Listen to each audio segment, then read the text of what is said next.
Hello everyone, welcome back to my channel. My name is Katie. I am the Introverted Reader. Back to my curly haired self.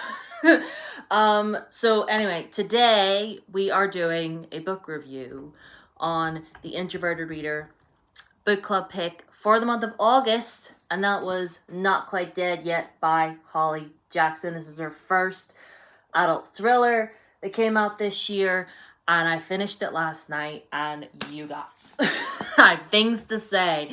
But first, check the teeth for lipstick. But we're gonna take a drink first. If you have yet to hydrate today, please do so. And if you hear outside noises, I have a window open there. So if you hear anything, it's because the window's open. Anyway, you guys. First and foremost, 5 stars. Like, Holly Jackson, you've got it.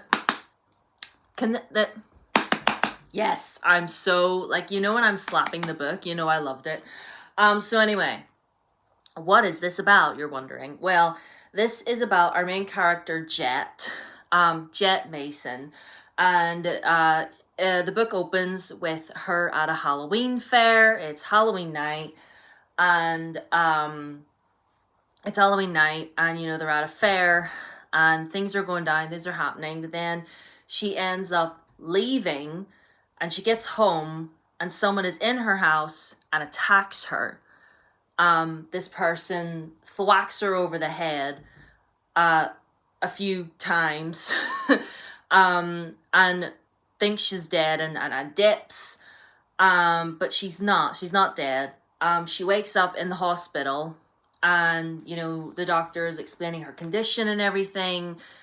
Really horrible traumatic head injury, and a piece of bone is in a place where it shouldn't be in her brain, and the doctor's like, you could get surgery to get this removed, but it's a very, very high risk surgery. You could die on the operating table, and I mean, it's up to you if you want it or not. And she's like, well, what if I don't want it?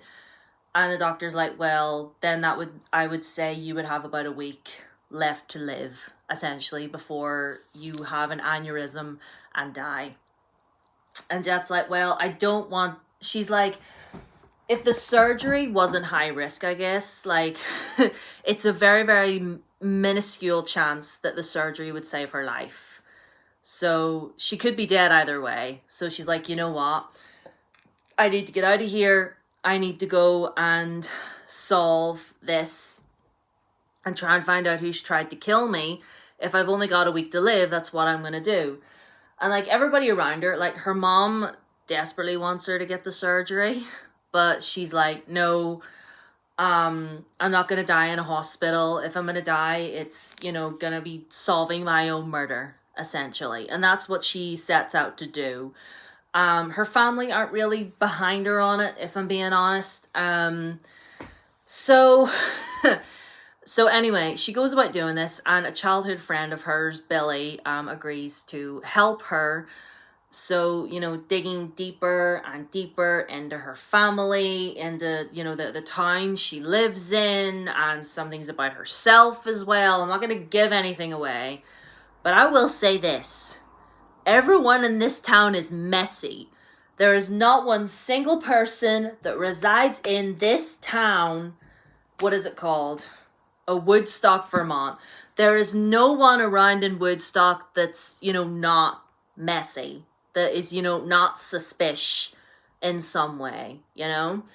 And, you know, throughout the digging and all, she does become very paranoid. You know, she does, whether that's due to the head injury or that's just herself. But, you know, the deeper Jack gets into everything, she does get very paranoid and questioning everyone around her.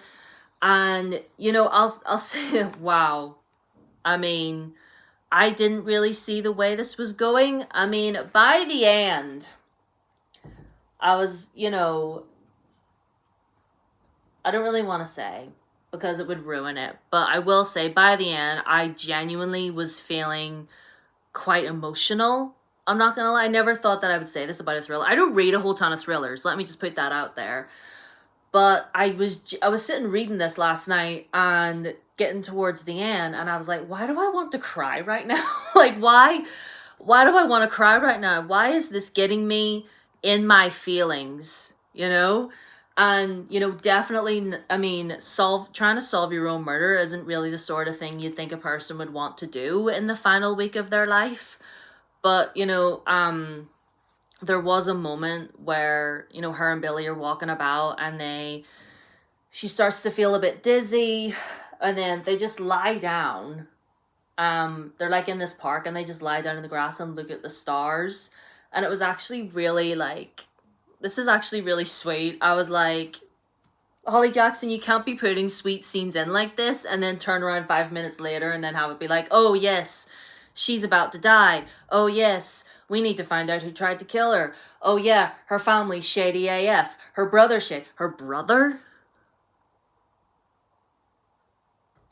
If you know, you know. Like, bruh, why are you so goddamn special? I don't... And his wife? Don't get me started. His wife? Again, I'm not saying anything, but if you've read this and you know, then you know. But if you don't know, and you want to know, then read it. Because, wow. Definitely, there was a lot of different pieces to everything.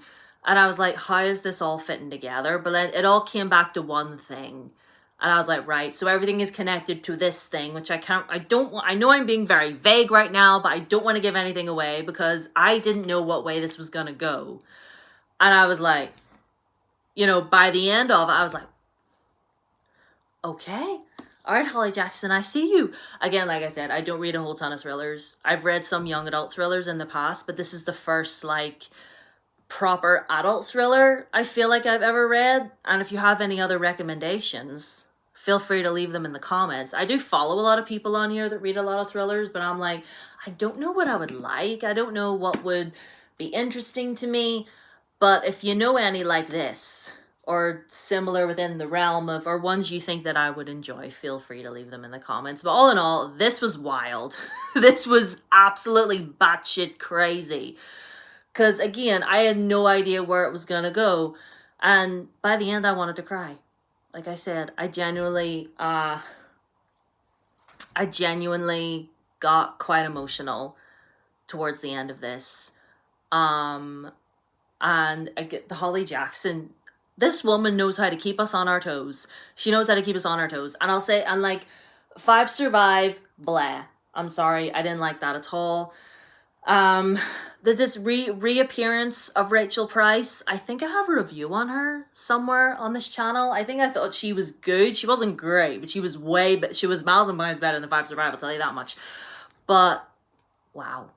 I'm like, Holly Jackson is back, y'all. Holly Jackson is back. And listen, if you've read this, let me know your feelings in the comments. Let me know how you felt about things. Did you get emotional like I did? Or... or have you read enough thrillers where things like this make you immune? Let me know. And if you have any other recommendations for thrillers like this, again, leave them in the comments. I would love to read them. But yeah, that's all I have to say about this book. 5 stars. 5 stars. I don't think I've ever given a thriller like this, or like a book like this, 5 stars before. But then again, I don't read books like this, so I guess this is my first. Yay! First for everything! So, yeah, I love this. Let me know your feelings in the comments. So, yeah, that's all I'm gonna talk about today. I feel like I've yapped long enough. But yeah, leave a like so the algorithm knows you like me. Leave a comment, subscribe if you haven't already. My socials are down below as always. My Blue Sky, my Instagram, Threads, and my TikTok. And obviously, you can just subscribe to this channel if you wish. Like, if you're just interested in the YouTube videos, that's totally fine. Let me know how you're doing, what books you're reading, any 5 stars thus far, any new favorites, let me know. Just let me know everything. And I'll see you on Tuesday for my next video. Bye.